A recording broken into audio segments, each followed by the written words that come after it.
성경 통독 42일차입니다. 창세기 44장. 요셉이 그의 집 청지기에게 명하여 이르되 양식을 각자의 자루에 운반할 수 있을 만큼 채우고 각자의 돈을 그 자루에 넣고 또 네 잔 곧 은잔을 그 청년의 자루 아귀에 넣고 그 양식값 돈도 함께 넣으라 하매 그가 요셉의 명령대로 하고 아침이 밝을 때에 사람들과 그들의 나귀들을 보내니라.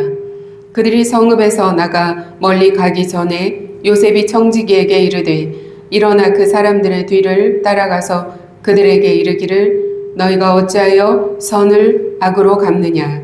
이것은 내 주인이 가지고 마시며 늘 점치는 데에 쓰는 것이 아니냐. 너희가 이같이 하니 악하도다 하라. 청지기가 그들에게 따라가서 그대로 말하니 그들이 그에게 대답하되 내 주여 어찌 이렇게 말씀하시나이까. 당신의 종들이 이런 일을 결단코 아니하나이다. 우리 자루에 있던 돈도 우리가 가나안 땅에서부터 당신에게로 가져왔거늘 우리가 어찌 당신의 주인의 집에서 은금을 도둑질하리이까. 당신의 종들 중 누구에게서 발견되든지 그는 죽을 것이요 우리는 내 주의 종들이 되리이다. 그가 이르되 그러면 너희의 말과 같이 하리라. 그것이 누구에게서든지 발견되면 그는 내게 종이 될 것이요 너희는 죄가 없으리라. 그들이 각각 급히 자루를 땅에 내려놓고 자루를 각기 푸니 그가 나이 많은 자에게서부터 시작하여 나이 적은 자에게까지 조사하매 그 잔이 베냐민의 자루에서 발견된지라. 그들이 옷을 찢고 각기 짐을 나귀에 싣고 성으로 돌아가니라. 유다와 그의 형제들이 요셉의 집에 이르니 요셉이 아직 그곳에 있는지라. 그의 앞에서 땅에 엎드리니 요셉이 그들에게 이르되 너희가 어찌하여 이런 일을 행하였느냐. 나 같은 사람이 점을 잘 치는 줄을 너희는 알지 못하였느냐. 유다가 말하되 우리가 내 주께 무슨 말을 하오리까. 무슨 설명을 하오리까. 우리가 어떻게 우리의 정직함을 나타내리이까. 하나님이 종들의 죄악을 찾아내셨으니 우리와 이 잔이 발견된 자가 다 내 주의 노예가 되겠나이다. 요셉이 이르되 내가 결코 그리하지 아니하리라. 잔이 그 손에서 발견된 자만 내 종이 되고 너희는 평안히 너희 아버지께로 도로 올라갈 것이니라.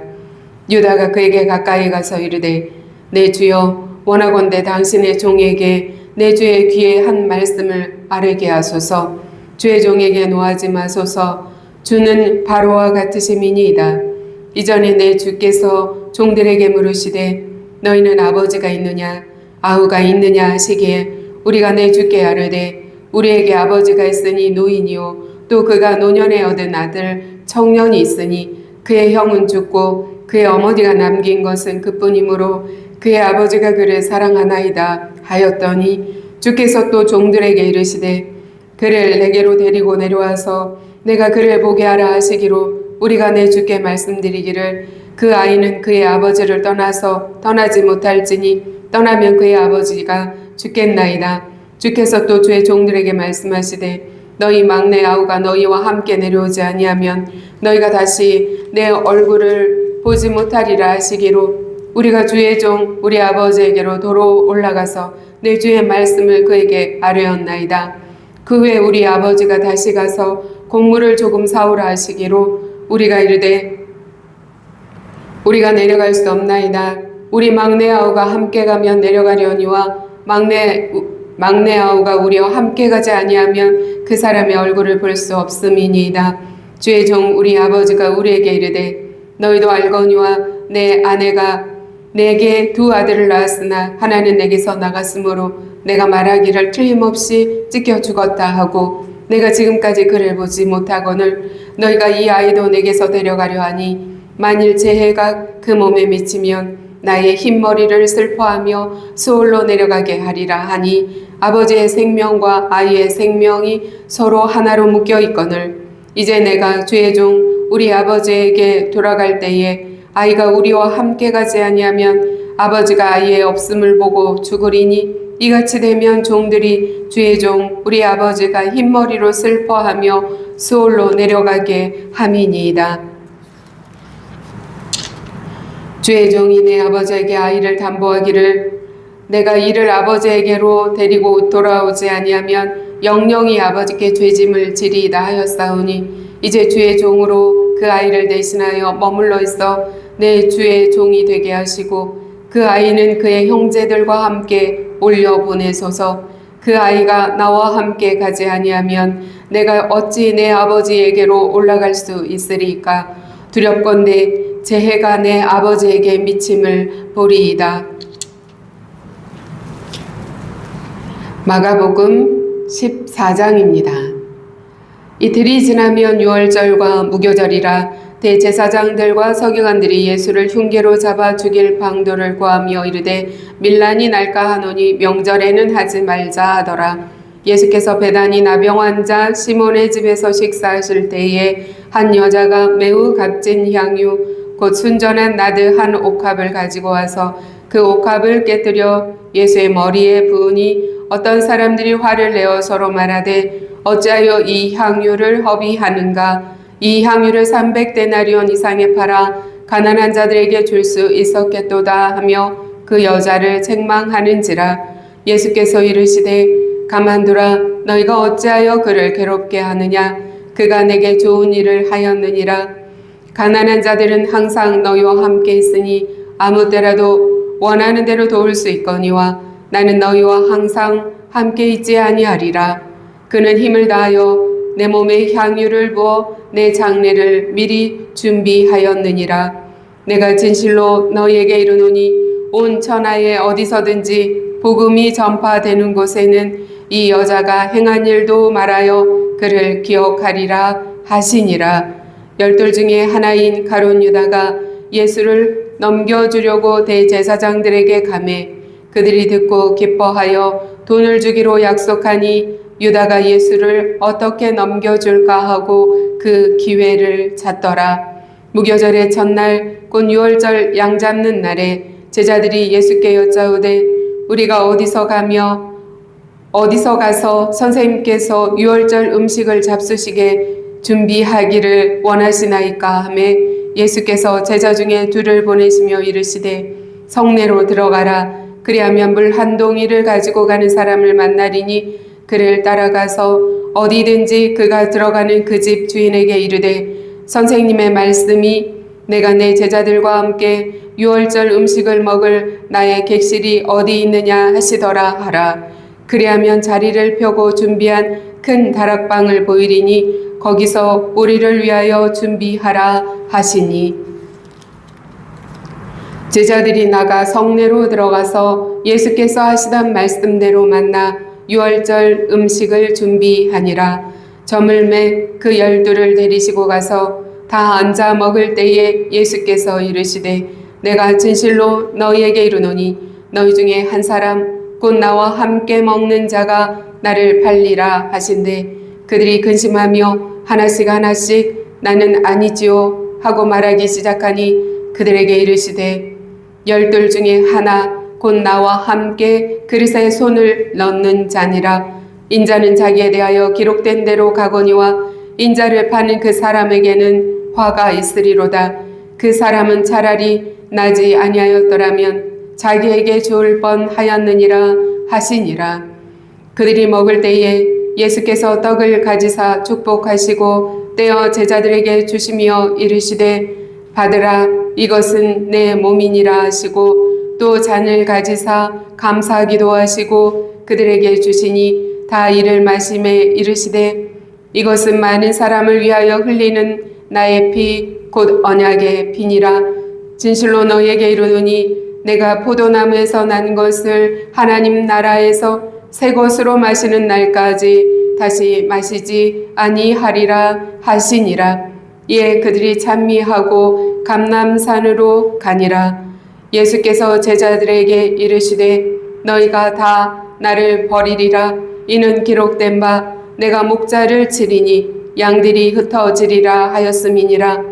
그러나 내가 살아난 후에 너희보다 먼저 갈릴리로 가리라. 베드로가 여짜오되 다 버릴지라도 나는 그리하지 않겠나이다. 예수께서 이르시되 내가 진실로 내게 이르노니 오늘 이 밤 닭이 2번 울기 전에 내가 3번 나를 부인하리라. 베드로가 힘있게 말하되 내가 주와 함께 죽을지언정 주를 부인하지 않겠나이다 하고 모든 제자도 이와 같이 말하니라. 그들이 겟세마네라 하는 곳에 이름에 예수께서 제자들에게 이르시되 내가 기도할 동안에 너희는 여기 앉아 있으라 하시고 베드로와 야고보와 요한을 데리고 가실새 심히 놀라시며 슬퍼하사 말씀하시되 내 마음이 심히 고민하여 죽게 되었으니 너희는 여기 머물러 깨어 있으라 하시고 조금 나아가사 땅에 엎드려 될 수 있는 대로 이 때가 자기에게서 지나가기를 구하여 이르시되 아빠 아버지여 아버지께는 모든 것이 가능하오니 이 잔을 내게서 옮기시옵소서. 그러나 나의 원대로 마시옵고 아버지의 원대로 하옵소서 하시고 돌아오사 제자들이 자는 것을 보시고 베드로에게 말씀하시되 시몬아 자느냐 내가 1시간도 깨어 있을 수 없더냐. 시험에 들지 않게 깨어 있어 기도하라. 마음에는 원이로되 육신이 약하도다 하시고 다시 나아가 동일한 말씀으로 기도하시고 다시 오사 보신즉 그들이 자니 이는 그들의 눈이 심히 피곤함이라. 그들이 예수께 무엇으로 대답할 줄을 알지 못하더라. 3번째 오사 그들에게 이르시되 이제는 자고 쉬라. 그만 되었다. 때가 왔도다. 보라 인자가 죄인의 손에 팔리느니라. 일어나라 함께 가자. 보라 나를 파는 자가 가까이 왔느니라. 예수께서 말씀하실 때에 곧 12 중에 하나인 유다가 왔는데 대제사장들과 서기관들과 장로들에게서 파송된 무리가 검과 몽치를 가지고 그와 함께 하였더라. 예수를 파는 자가 이미 그들과 군호를 짜 이르되 내가 입 맞추는 자가 그이니 그를 잡아 단단히 끌어가라 하였는지라. 이에 와서 곧 예수께 나와 랍비어 하고 입을 맞추니 그들이 예수께 손을 대어 잡거늘 곁에 서 있는 자 중에 한 사람이 칼을 빼어 대제사장의 종을 쳐 그 귀를 떨어뜨리니라. 예수께서 무리에게 말씀하여 이르시되 너희가 강도를 잡는 것 같이 검과 몽치를 가지고 나를 잡으러 나왔느냐. 내가 날마다 너희와 함께 성전에 있으면서 가르쳤으되 너희가 나를 잡지 아니하였도다. 그러나 이는 성경을 이루려 함이니라 하시더라. 제자들이 다 예수를 버리고 도망하니라. 한 청년이 벗은 몸에 배에 혼이불을 두르고 예수를 따라가다가 무리에게 잡힘에 배에 혼이불을 버리고 벗은 몸으로 도망하니라. 그들이 예수를 끌고 대제사장에게로 가니 대제사장들과 장로들과 서기관들이 다 모이더라. 베드로가 예수를 멀찍이 따라 대제사장의 집들 안까지 들어가서 아랫사람들과 함께 앉아 불을 쬐더라. 대제사장들과 온 공회가 예수를 죽이려고 그를 칠 증거를 찾되 얻지 못하니 이는 예수를 쳐서 거짓 증언하는 자가 많으나 그 증언이 서로 일치하지 못함이라. 어떤 사람들이 일어나 예수를 쳐서 거짓 증언하여 이르되 우리가 그의 말을 들으니 손으로 지은 이 성전을 내가 헐고 손으로 짓지 아니한 다른 성전을 사흘 동안에 지으리라 하더라 하되 그 증언도 서로 일치하지 않더라. 대제사장이 가운데 서서 예수에게 물어 이르되 너는 아무 대답도 없느냐. 이 사람들이 너를 치는 증거가 어떠하냐 하되 침묵하고 아무 대답도 아니하시거늘 대제사장이 다시 물어 이르되 내가 찬송받을 이의 아들 그리스도냐. 예수께서 이르시되 내가 그니라. 인자가 권능자의 우편에 앉은 것과 하늘 구름을 타고 오는 것을 너희가 보리라 하시니 대제사장이 자기 옷을 찢으며 이르되 우리가 어찌 더 증인을 요구하리요. 그 신성모독하는 말을 너희가 들었도다. 너희는 어떻게 생각하느냐 하니 그들이 다 예수를 사형에 해당한 자로 정죄하고 어떤 사람은 그에게 침을 뱉으며 그의 얼굴을 가리고 주먹으로 치며 이르되 선지자 노릇을 하라 하고 하인들은 손바닥으로 치더라. 베드로는 아랫뜰에 있더니 대제사장의 여종 하나가 와서 베드로가 불쬐고 있는 것을 보고 주목하여 이르되 너도 나사렛 예수와 함께 있었도다 하거늘 베드로가 부인하여 이르되 나는 내가 말하는 것이 무엇인지 알지도 못하고 깨닫지도 못하겠노라 하며 앞들로 나갈새 여종이 그를 보고 곁에 서 있는 자들에게 다시 이르되 이 사람은 그 도당이라 하되 또 부인하더라. 조금 후에 곁에 서 있는 사람들이 다시 베드로에게 말하되 너도 갈릴리 사람이니 참으로 그 도당이니라. 그러나 베드로가 저주하며 명세하되 나는 너희가 말하는 이 사람을 알지 못하노라 하니 닭이 곧 두 번째 울더라. 이에 베드로가 예수께서 자기에게 하신 말씀 곧 닭이 두 번 울기 전에 내가 세 번 나를 부인하리라 하심이 기억되어 그 일을 생각하고 울었더라. 욥기 10장입니다. 내 영혼이 살게 곤비하니 내 불평을 토로하고 내 마음이 괴로운 대로 말하리라. 내가 하나님께 아뢰오리니 나를 정죄하지 마시옵고 무슨 까닭으로 나와 더불어 변론하시는지 내게 알게 하옵소서. 주께서 주의 손으로 지으신 것을 학대하시며 멸시하시고 악인의 꾀에 빛을 비추시기를 선히 여기시나이까.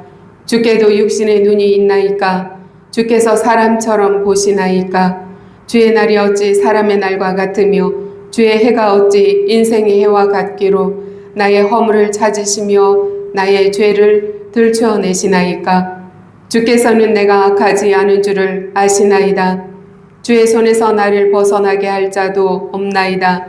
주의 손으로 나를 빚으셨으며 만드셨는데 이제 나를 멸하시나이다.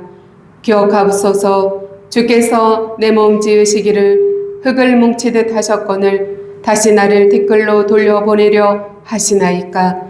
주께서 나를 젖과 같이 쏟으셨으며 엉긴 젖처럼 엉기게 하지 아니하셨나이까. 피부와 살을 내게 입히시며 뼈와 힘줄로 나를 엮으시고 생명과 은혜를 내게 주시고 나를 보살피심으로 내 영을 지키셨나이다. 그러한데 주께서 이것들을 마음에 품으셨나이다. 이 뜻이 주께 있는 줄을 내가 아나이다. 내가 범죄하면 주께서 나를 죄인으로 인정하시고 내 죄악을 사하지 아니하시나이다. 내가 악하면 화가 있을 것이오며 내가 의로울지라도 머리를 들지 못하는 것은 내 속에 부끄러움이 가득하고 내 환난을 내 눈이 보기 때문이니이다. 내가 머리를 높이 들면 주께서 젊은 사자처럼 나를 사냥하시며 내게 주의 놀라움을 다시 나타내시나이다. 주께서 자주자주 증거하는 자를 바꾸어 나를 치시며 나를 향하여 진노를 더하시니 군대가 번갈아서 치는 것 같으니이다. 주께서 나를 태에서 나오게 하셨음은 어찌함이니까. 그렇지 아니하셨더라면 내가 기운이 끊어져 아무 눈에도 보이지 아니하였을 것이라. 있어도 없던 것 같이 되어서 태에서 바로 무덤으로 옮겨졌으리이다. 내 날은 적지 아니하니까.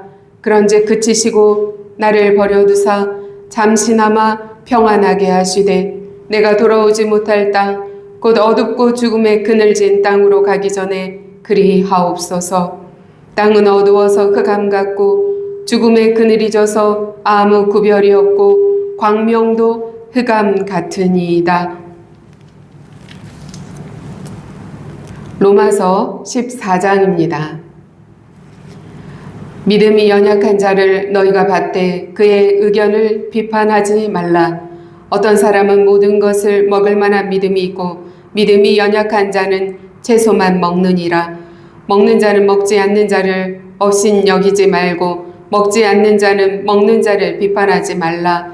이는 하나님이 그를 받으셨음이라. 남의 하인을 비판하는 너는 누구냐? 그가 서 있는 것이나 넘어지는 것이 자기 주인에게 있음에 그가 세움을 받으리니 이는 그를 세우시는 권능이 주께 있음이라. 어떤 사람은 이 날을 저날보다 낮게 여기고 어떤 사람은 모든 날을 같게 여기나니 각각 자기 마음으로 확정할지니라. 나를 중히 여기는 자도 주를 위하여 중히 여기고 먹는 자도 주를 위하여 먹으니 이는 하나님께 감사함이요 먹지 않는 자도 주를 위하여 먹지 아니하며 하나님께 감사하느니라. 우리 중에 누구든지 자기를 위하여 사는 자가 없고 자기를 위하여 죽는 자도 없도다. 우리가 살아도 주를 위하여 살고 죽어도 주를 위하여 죽나니 그러므로 사나 죽으나 우리가 주의 것이로다. 이를 위하여 그리스도께서 죽었다가 다시 살아나셨으니 곧 죽은 자와 산 자의 주가 되려 하심이라. 내가 어찌하여 내 형제를 비판하느냐? 어찌하여 내 형제를 업신 여기느냐? 우리가 다 하나님의 심판대 앞에 서리라. 기록되었으되 주께서 이르시되 내가 살았노니 모든 무릎이 내게 꿇을 것이요 모든 혀가 하나님께 자백하리라 하였느니라. 이러므로 우리 각 사람이 자기 일을 하나님께 짓고 하리라. 그런즉 우리가 다시는 서로 비판하지 말고 도리어 부딪힐 것이나 거칠 것을 형제 앞에 두지 아니하도록 주의하라. 내가 주 예수 안에서 알고 확신하노니 무엇이든지 스스로 속된 것이 없으되 다만 속되게 여기는 그 사람에게는 속되니라. 만일 음식으로 말미암아 내 형제가 근심하게 되면 이는 내가 사랑으로 행하지 아니함이라. 그리스도께서 대신하여 죽으신 형제를 내 음식으로 망하게 하지 말라. 그러므로 너희의 선한 것이 비방을 받지 않게 하라. 하나님의 나라는 먹는 것과 마시는 것이 아니요 오직 성령 안에 있는 의와 평강과 희락이라. 이로써 그리스도를 섬기는 자는 하나님을 기쁘시게 하며 사람에게도 칭찬을 받느니라. 그러므로 우리가 화평의 일과 서로 덕을 세우는 일을 힘쓰나니 음식으로 말미암아 하나님의 사업을 무너지게 하지 말라. 만물이 다 깨끗하되 거리낌으로 먹는 사람에게는 악한 것이라. 고기도 먹지 아니하고 포도주도 마시지 아니하고 무엇이든지 내 형제로 거리끼게 하는 일을 아니함이 아름다우니라. 내게 있는 믿음을 하나님 앞에서 스스로 가지고 있으라. 자기가 옳다 하는 바로 자기를 정죄하지 아니하는 자는 복이 있도다. 의심하고 먹는 자는 정죄되었나니 이는 믿음을 따라 하지 아니하였기 때문이라. 믿음을 따라 하지 아니하는 것은 다 죄니라. 창세기 44장은 요셉과 형들의 이야기 가운데 매우 중요한 전환점입니다. 요셉은 자신의 은잔을 베냐민의 자루에 넣게 하고 형들을 시험합니다. 과거 형들은 아버지의 사랑을 받던 요셉을 노예로 팔았습니다. 그러나 이제 동일한 상황이 다시 주어졌습니다. 사랑받는 베냐민을 버리고 자신들만 안전하게 돌아갈 것인가 아니면 그를 위해서 희생할 것인가 하는 시험입니다. 베냐민이 죄인으로 몰렸을 때 형들은 얼마든지 그를 버리고 갈 수 있었습니다. 그러나 이번에는 달랐습니다. 특히 유다는 요셉 앞에 나아가 간절히 호소합니다. 주의 종이 아이를 대신하여 머물러 종이 되게 하시고 아이는 형제들과 함께 올려 보내소서. 33절 말씀입니다. 과거의 유다와 완전히 다른 모습입니다. 과거의 유다는 어때였습니까? 요셉을 팔자고 제안했었죠. 형제보다 자신의 이익을 먼저 생각했던 자입니다. 그런데 지금 유다는 베냐민을 위해서 자신이 종이 되겠다고 합니다. 희생하겠다고 합니다. 아버지의 슬픔을 생각하고 있습니다. 이것이 진정한 회개입니다. 회개는 삶의 방향이 바뀌는 것입니다. 유다의 변화는 인간의 노력만으로는 설명되지 않습니다. 하나님의 오랜 섭리가 그를 변화시켰던 것입니다. 요셉을 팔았던 죄책감과 아버지 야곱의 슬픔과 가정 안의 여러 고난들을 통해서 하나님은 유다를 성숙시켰던 것입니다. 그의 인격을 성숙시켜 나가셨던 것입니다. 결국 그는 다른 사람을 위해 자신을 내어줄 수 있는 사람으로 변화되었습니다. 44장의 형들의 변화는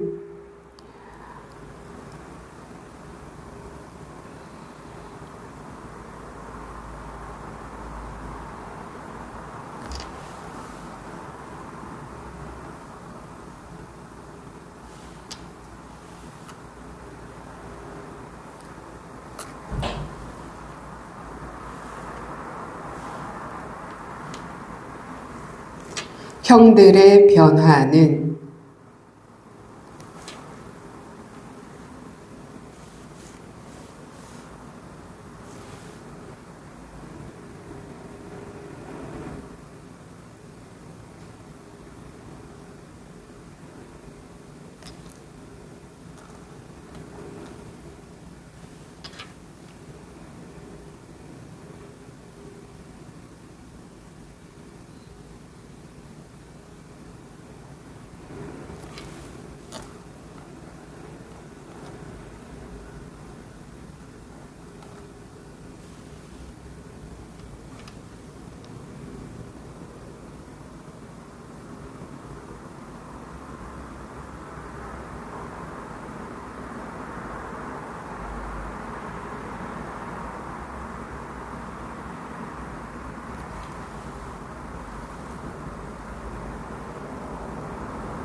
창세기 44장은 요셉과 형들의 이야기 가운데 매우 중요한 전환점입니다.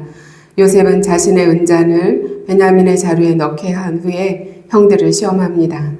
과거 형들은 아버지의 사랑을 받던 요셉을 시기해서 노예로 팔았었죠. 이제 동일한 상황이 다시 주어집니다. 사랑받는 베냐민을 버리고 자신들만 안전하게 돌아갈 것인가, 아니면 그를 위해서 희생할 것인가 하는 시험입니다.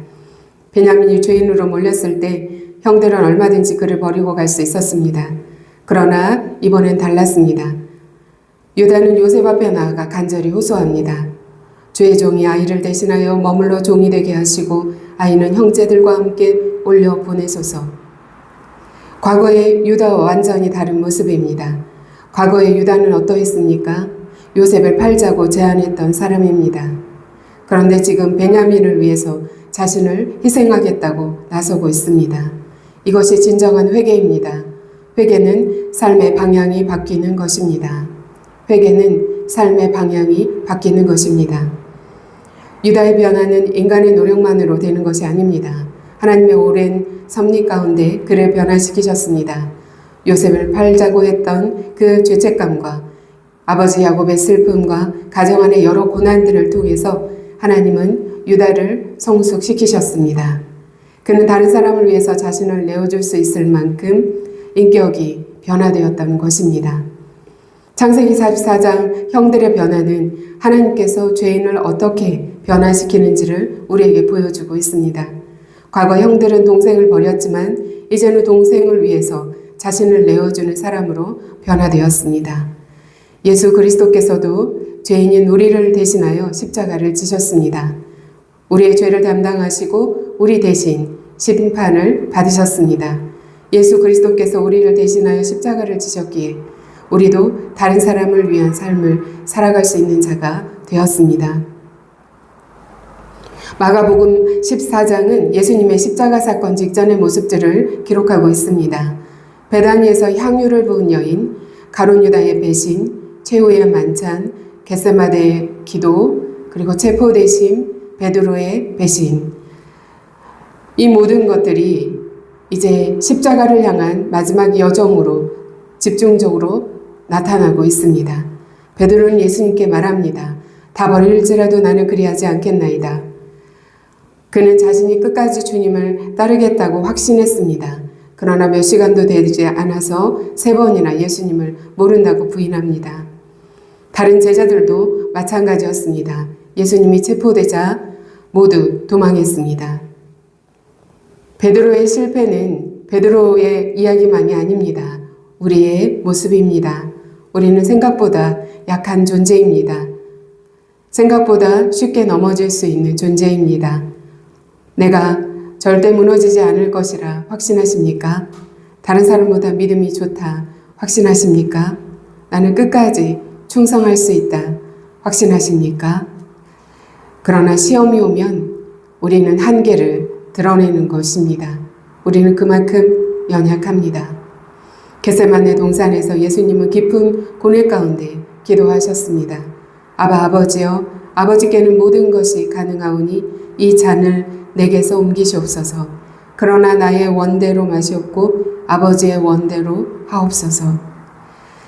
예수께서 두려움이 없으셨던 것이 아닙니다. 십자가의 고통과 하나님의 그 진노하심을 받아야 하는 그 십자가에서의 죽음, 죄인을 대신해서 받아야 할 그 심판을 앞두고 심히 예수께서 괴로워하셨습니다. 그러나 예수님은 자신의 뜻보다 아버지의 뜻을 따라 순종하셨습니다. 베드로는 예수님을 3번 부인하고 난 다음에 닭이 울자 주님의 말씀이 생각났습니다. 그는 밖에 나가 심히 통곡했습니다. 예수님은 십자가에 부활 이후 베드로를 다시 찾아오셨습니다. 그리고 베드로를 회복시키셔서 교회의 기둥으로 세워주셨습니다. 마가복음 14장은 2 종류의 모습을 보여주고 있습니다. 첫째는 흔들리고 연약한 우리의 한계를 보여주고 있습니다. 유다는 배신했습니다. 제자들은 모두 도망갔습니다. 베드로는 예수님을 부인했습니다. 둘째, 끝까지 하나님 뜻에 순종하신 예수님의 모습입니다. 끝까지 십자가의 길을 걸어가신 것입니다. 신앙생활은 자신의 강함을 이렇게 의지하는 삶이 아닙니다. 오히려 자신의 약함을 인정하고 예수 그리스도의 은혜 앞으로 나아가 하나님을 의지하는 삶을 사는 것이 우리가 하는 신앙생활입니다. 모든 사람이 예수님을 떠났지만 예수님은 죄인을 구원하시기 위해 십자가의 길을 가셨습니다. 예수님의 완전한 순종이 있었기에 우리의 구원이 가능해졌습니다.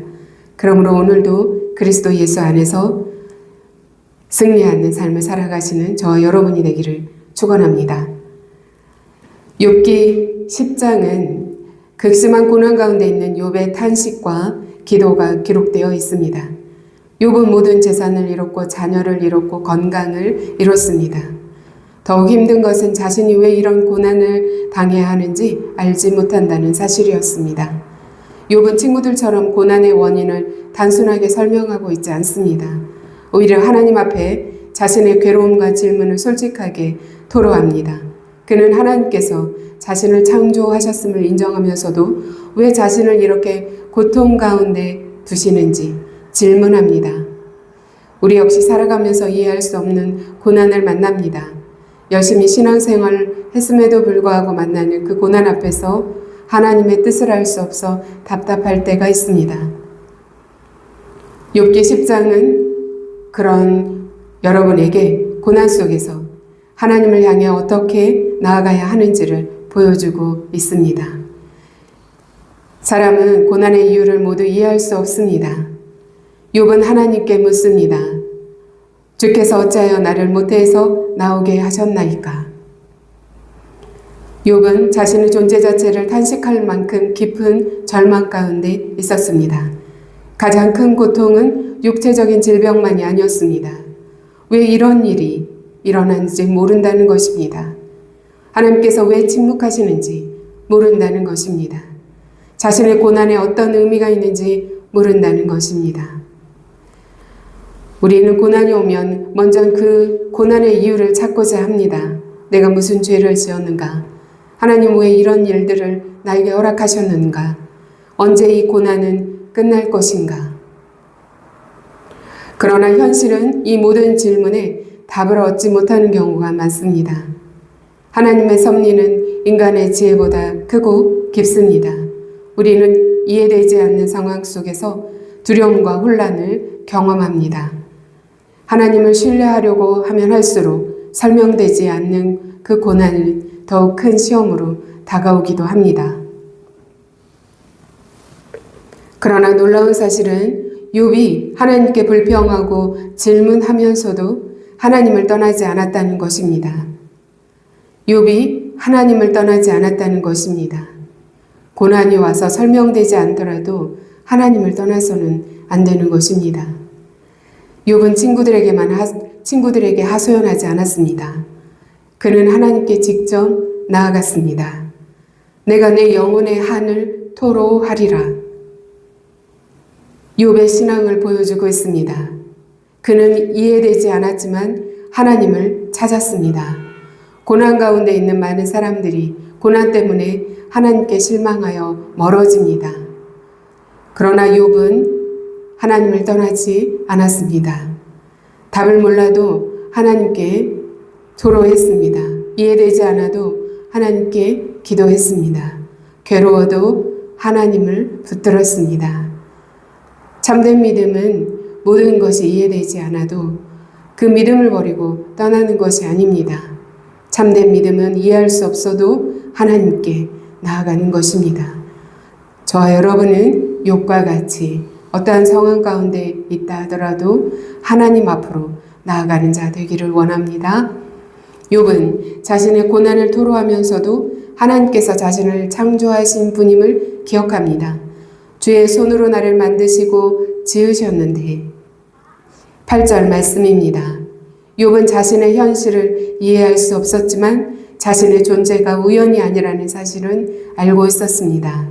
하나님께서 그를 만드셨고 하나님께서 지금도 그의 삶을 주관하신다는 사실을 신뢰했습니다. 예수 그리스도께서 십자가 위에서 부르짖으셨습니다. 어찌하여 나를 버리셨나이까 외치셨습니다. 하나님께서는 침묵하셨습니다. 대답하지 않으셨습니다. 그러므로 예수님은 우리의 고통을 아십니다. 침묵 가운데 있는 우리의 고통을 예수님께서는 아십니다. 이해되지 않는 일이 있어도 하나님을 신뢰하길 원합니다. 설명할 수 없는 고난 속에 있어도 하나님의 일하심을 믿고 나아가길 원합니다. 지금은 보이지 않아도 하나님의 계획은 이루어질 것입니다. 십자가와 부활은 하나님의 선하신 뜻이 고난 속에서도 이루어진다는 사실을 보여주고 있습니다. 십자가에서 죽으실 때 하나님은 침묵하셨습니다. 그러나 3일 후 죽은 자 가운데서 예수 그리스도를 다시 부활케 하신 분이 하나님이십니다.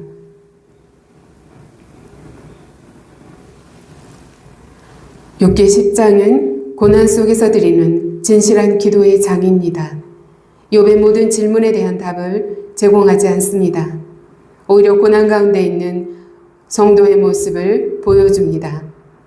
욥은 괴로워했고 질문했고 탄식했고 그러나 하나님을 떠나지 않았습니다. 깊은 절망 가운데 있었지만 하나님을 향한 시선을 잃지 않았습니다.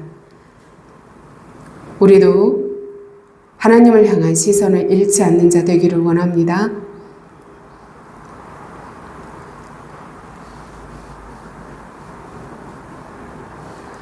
로마서 14장입니다. 로마서 14장은 교회 공동체 안에서 발생하는 갈등과 차이를 어떻게 다루어야 하는지를 가르치는 말씀입니다. 당시 로마 교회에는 유대인 성도와 이방인 성도가 함께 있었습니다. 어떤 성도는 특정 음식을 먹어도 된다고 생각했습니다. 어떤 성도는 율법의 전통 때문에 먹지 않았습니다. 어떤 사람은 특정한 날을 중요하게 여겼습니다. 어떤 사람은 모든 날을 동일하게 여겼습니다. 문제는 서로의 신앙 양심을 존중하기보다 판단하고 정죄하기 시작했다는 것입니다. 강한 자는 약한 자를 무시했고 약한 자는 강한 자를 비난했습니다. 우리는 쉽게 판단하고 정죄합니다. 그러나 사도 바울은 이렇게 말합니다. 내가 어찌하여 내 형제를 비판하느냐? 어찌하여 내 형제를 업신 여기느냐? 10절 말씀입니다. 죄를 가진 인간은 자신을 기준으로 다른 사람을 평가합니다. 나는 옳고 저 사람은 틀렸다. 내 방식이 가장 성경적이다. 다른 사람의 연약함을 이해하기보다 판단하고 자신이 옳다라고 생각합니다. 어떤 사람은 자신의 경건 생활을 기준으로 해서 다른 사람을 평가합니다. 자유를 강조하는 사람은 조심하는 사람들을 율법주의라고 비난합니다. 그러나 이러한 태도들이 공동체를 무너뜨립니다. 교회의 가장 큰 위기는 생각의 차이 자체가 아닙니다. 사랑 없이 그 차이를 다루는 데 있습니다. 판단은 관계를 깨뜨립니다. 그러나 사랑은 관계를 회복시킵니다. 우리가 다른 사람을 정죄할 때 사실상 하나님의 자리에 앉으려는 교만이 드러나는 것입니다. 믿음이 연약한 자를 너희가 받되 그의 의견을 비판하지 말라. 여기에서 받으라는 말은 형제로 인정하고 사랑으로 품으라는 뜻입니다. 왜냐하면 그 사람 역시 하나님께서 받으신 사람이기 때문입니다. 이는 하나님이 그를 받으셨음이라. 3절 말씀입니다. 누구도 자신의 의로 하나님 앞에 설 수 없습니다. 강한 자도 은혜가 필요하고 약한 자도 은혜가 필요합니다. 그러므로 성도는 자신이 받은 은혜를 기억하며 정죄하는 일을 멈추고 판단하는 그 시선을 내려놓아야 합니다. 하나님께서 죄인이었던 우리를 받아주셨다면 우리도 형제를 받아주어야 하는 것입니다. 최종 심판자는 내가 아닙니다. 하나님이십니다. 사랑은 공동체를 세우고 복음의 능력을 드러냅니다. 음식으로 말미암아 하나님의 사업을 무너지게 하지 말라. 20절 말씀입니다. 그리스도인의 자유는 자기 만족을 위한 것이 아닙니다. 형제를 살리고 공동체를 세우기 위한 것입니다. 예수님께서도 자신의 권리를 주장하지 않으셨습니다. 오히려 죄인인 우리를 위해 자신을 내어주셨습니다. 십자가는 예수님의 사랑입니다. 주님께서 우리를 위해 희생하셨다면 우리 역시 형제를 위해 자신의 권리를 내려놓을 수 있어야겠습니다. 내가 무엇을 할 수 있는가를 묻기 이전에 무엇이 형제를 사랑케 하는지, 내가 어떤 것으로 형제를 사랑해야 하는지를 먼저 묻기를 원합니다. 내가 어떻게 형제를 사랑할 수 있을까를 고민하는 오늘이 될 수 있기를 원합니다. 하나님의 나라의 본질은 사랑과 화평입니다. 그러나 우리가 정죄하고 판단하는 것은 그 사랑과 화평의 공동체를 깨는 일을 합니다. 개인의 양심과 신학의 방식의 문제가 공동체를 어렵게 만들지 않도록 서로 존중해야겠습니다. 하나님의 은혜로 모두가 구원받은 자들입니다. 서로를 판단하기보다 받아들이고 또한 정죄하기보다 세워주고 자신의 권리를 내세우기보다 형제의 유익을 먼저 구하는 공동체를 이루어가기를 소망합니다. 예수 그리스도께서 우리를 받아주셨기에 서로 받아주는 사랑의 공동체가 되기를 축원합니다. 기도합니다. 은혜로우신 하나님 아버지, 오늘 4개의 본문을 통해서 우리에게 말씀하여 주심을 감사합니다. 유다처럼 자신을 이제 내어놓는 헌신을, 예수님처럼 아버지의 뜻에 끝까지 순종하는 믿음을, 욥처럼 고통 속에서도 하나님을 찾는 신앙을, 로마서의 말씀처럼 서로를 판단하지 않고 사랑으로 공동체를 세워가는 우리 모두가 되게 하옵소서.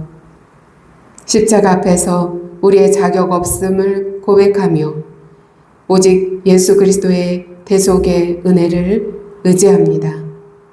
예수님의 이름으로 기도합니다. 아멘.